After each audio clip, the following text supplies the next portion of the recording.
Bom, a CPI da Covid entrou em recesso, mas quer aproveitar esse tempo para analisar milhares de documentos que foram obtidos nos últimos meses. E para falar sobre os trabalhos da comissão, o Jornal da Manhã recebe aqui nos estúdios, mais uma vez nos visitando, o senador Eduardo Girão, do Podemos do Ceará. Senador, mais uma vez, muito bem-vindo aqui ao Jornal da Manhã. Como é que vai? Bom dia. Graças a Deus, tudo bom, Tiago. Bom dia, Adriana. Bom dia a todos que estão nos acompanhando na Jovem Pan. Uma honra e uma alegria estar aqui com vocês novamente. Senador, recesso com trabalho, como é que vai ser esse trabalho de se debruçar nessa documentação? Como é que os senadores vão trabalhar nesse período? Olha, de forma muito serena. Aliás, é preciso, Tiago, serenidade nesse momento, muita calma nessa hora. Eu acho que esse recesso, ele é providencial. Os ânimos estavam muito acirrados na CPI, né? Eu sou partidário daquela filosofia de que os fins não justificam os meios. E a gente vê um assodamento, um nível de uma sanha muito grande ali de se buscar narrativas. E isso é muito preocupante para o país, né? Que já vive aí uma crise sanitária sem precedentes, desemprego muito alto. As pessoas com fome, a gente percebe isso nas ruas. Então, é um momento de a gente parar um pouco, refletir, ter mais técnica nessa CPI, deixar um pouco essa questão de politicagem que a gente vê, infelizmente, a cada dia. Eu confirmo um sentimento de que o objetivo dessa CPI sempre foi antecipar o calendário político de 2022. Isso não é correto, isso é desumano, né? Com tantas reformas que a gente precisa fazer.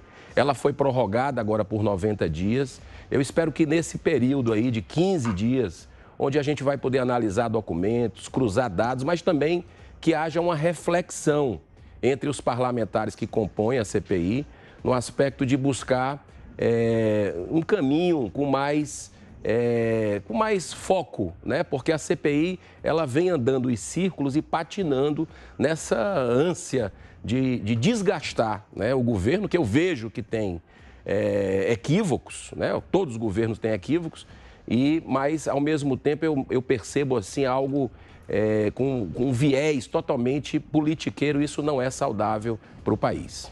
Senador Girão, na sequência, a pergunta de Amanda Klein. Você, Amanda. Oi, senador, bom dia, seja bem-vindo ao Jornal da Manhã. Senador, mas por outro lado, o senhor não acha que há muitos fatos e suspeitas de irregularidades que merecem investigação? O senhor, por exemplo, se notabilizou por cobrar justamente a investigação do consórcio Nordeste, a compra dos respiradores. Agora a gente tem o caso da tentativa de compra de vacina AstraZeneca, Covaxin, essa empresa de Santa Catarina, World Brands, que o ex-ministro Pazuello gravou um vídeo dizendo que havia sido assinado um memorial de entendimento. Na semana passada, o Cristiano Carvalho, suposto representante aí da Davat no Brasil, falou que foi procurado insistentemente por altos representantes do Ministério da Saúde. No mínimo, são procedimentos muito heterodoxos, não, senador? Amanda, em primeiro lugar, bom dia. Essa a investigação que a gente precisa fazer com serenidade. Investigar é o papel da CPI, da Comissão Parlamentar de Inquérito. Então, eu acho que tem que se debruçar. Esquece consórcio Nordeste, né? Está muito claro que eles não estão com um mínimo de interesse, né? A cúpula da CPI, nós tentamos levar o Carlos Gabas para lá, mas eles simplesmente negaram e agora não querem votar sequer os outros dois requerimentos meus que traz a dona da empresa da Hempcare, que é a empresa que comercializa produtos à base de maconha, que vendeu por 48,7 milhões de reais respiradores e até hoje não entregou. E supostamente aí, pelo que a gente pôde pegar de dados, dois ex-ministros do governo Dilma estariam envolvidos. Talvez essa seja o motivo da blindagem. Agora, nesse período, durante 2 meses e 10 dias, eles não quiseram olhar para investigar estados e municípios. É só governo federal. Só governo federal. Eles desconsideram o meu requerimento, que deu origem à CPI, inclusive, para investigar os bilhões de reais enviados para estados e municípios. No governo federal, nós precisamos investigar, sim.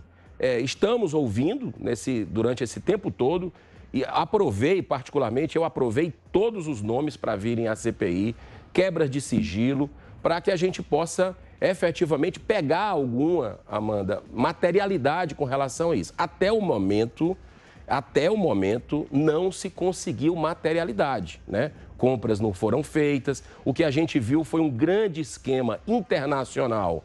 No caso da oitiva que nós tivemos na semana passada, da Davat, por exemplo. Ela já deu problema no Canadá. A polícia canadense, inclusive, eu pedi para a CPI contactar a polícia canadense, porque me parece que muita gente com mais intenções aí de dar o famoso 171, né? Entraram em alguns países, inclusive no Brasil, tentando intermediar vacinas, né? Então, assim, eu acho que a gente precisa continuar. A cariação é muito importante que se faça. Por exemplo, o Cabo Dominguete, era importante que tivesse a gente feito a cariação com o Roberto Dias, servidor do Ministério da Saúde. Eu pedi, inclusive, isso, mas o presidente, eu acho que na sanha de ganhar mídia, né, de estar sempre em exposição, né, porque o objetivo é ficar trabalhando essa questão do desgaste do governo, resolveu prender. Acho que foi uma decisão arbitrária do presidente Omar Aziz, né? Ali não precisava daquilo, bastava fazer uma cariação. Aí sim a gente iria ver quem estava falando, faltando com a verdade ou não. Então eu acho que essa CPI ela precisa desse tempo para que a poeira possa assentar, porque o Brasil precisa de diálogo, de pacificação e não de ataques, de desrespeitos, como a gente vê dentro da CPI, até com testemunhas que salvam vidas durante 40 anos, como a doutora Nise Yamaguchi, que foi uma tentativa de humilhar o tempo todo. Senador, na sequência, a pergunta é de José Carlos Bernardi. Bom dia, senador. Eu queria fazer uma avaliação positiva até da CPI, né? Me parece que a CPI também serve para algumas coisas. Ela serve para mostrar a cara da oposição, para mostrar quem é quem ali, né?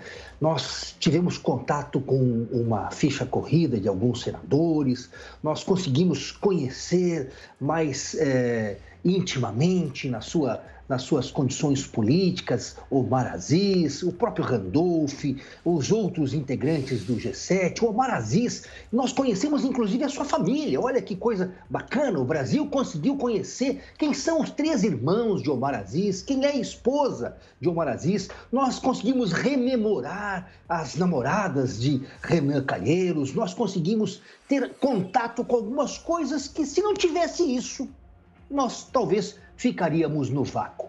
Mas esta CPI é uma CPI que me parece ser tão somente política. Ela não tem interesse algum em ajudar o Brasil a combater o vírus. Ela quer mesmo combater o presidente e o seu governo.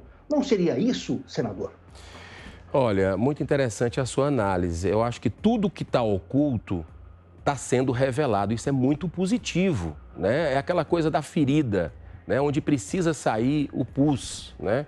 E isso de uma certa forma, nos traz uma percepção da realidade, de como a gente está apodrecido em termos de lideranças, né? Como a gente precisa de novas lideranças. O que eu quero colocar para você é o seguinte: a CPI não é apenas política, porque política é uma coisa importante, né? É algo nobre você fazer política. Eu acho que até quem não está na política faz política com os vizinhos, com a família. Isso faz parte. O problema dessa CPI é a politicagem.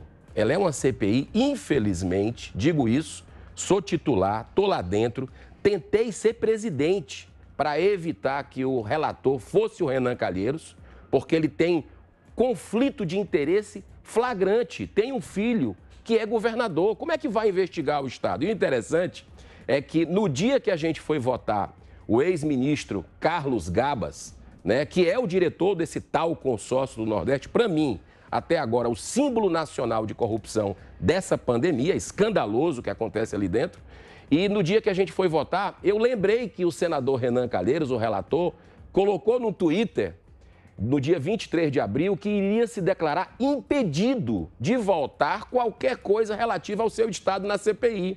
E eu lembrei, eu fiz uma questão de ordem na hora da votação. E ele fez cara de paisagem e votou. Ou seja, a população está vendo. O que está me preocupando quando eu chego nas ruas, porque era bom que nesses 15 dias os parlamentares andassem nas feiras, nos mercados, pegassem avião de carreira, né, conversassem com as pessoas para ver o que é que elas estão pensando disso tudo. Então, eu espero, sinceramente, que esse chá de consciência, né, esse simancol, como a gente diz no Nordeste aí, chegue para cada senador e perceba, para corrigir os rumos dessa CPI. Ainda dá para corrigir os rumos, tentar abarcar uma investigação mais ampla e restrita. Dá para fazer isso, alterna. Um dia governo federal, outro dia estados e municípios, se o Supremo deixar, né? Porque o Supremo já disse que governadores não vão para a CPI, não precisa falar a verdade, o que eles mesmos mandaram a gente abrir a CPI, o Supremo, e eles mesmos sabotam o trabalho que a gente tem para fazer. Mas tem outras alternativas, chamar essas empresas que receberam essa fortuna, secretários de saúde, tem muita coisa. Só a Polícia Federal disse que são 70 operações durante a pandemia. Nós temos que ir atrás disso. Senador, em 30 segundinhos, por favor, para a gente encerrar, a denúncia de que Pazuello teria negociado a Coronavac sem ser com o Instituto Butantan, pelo triplo do preço, será investigada também? Como soa em Brasília a notícia? Olha, não tenha dúvida que precisa investigar tudo, seja de governo federal, de estados e municípios. Ele já negou, né, já colocou, que falou publicamente isso, né, não teria por que esconder, porque foi dada até entrevista nesse sentido, mas mesmo assim eu sou partidário de que a gente precisa fazer esse trabalho de investigação como a gente tem feito, só que de forma serena, técnica, sem fazer pré-julgamentos, sem fazer antecipação de julgamento, que é o que essa CPI faz o tempo todo em narrativa, batendo na mesma tecla, dizendo para a população algo que eles querem que seja realidade, mas materialidade não se tem ainda e a gente tem que ter responsabilidade com a nação. Senador Eduardo Girão, do Podemos do Ceará, mais uma vez, muito obrigado pela atenção, pela gentileza, pela visita aqui aos estúdios da Jovem Pan e bom recesso com o trabalho. Um abraço. Gratidão minha, parabéns pelo trabalho independente que vocês fazem e muito contribuem com o país. Muita paz. Muito obrigado. Agora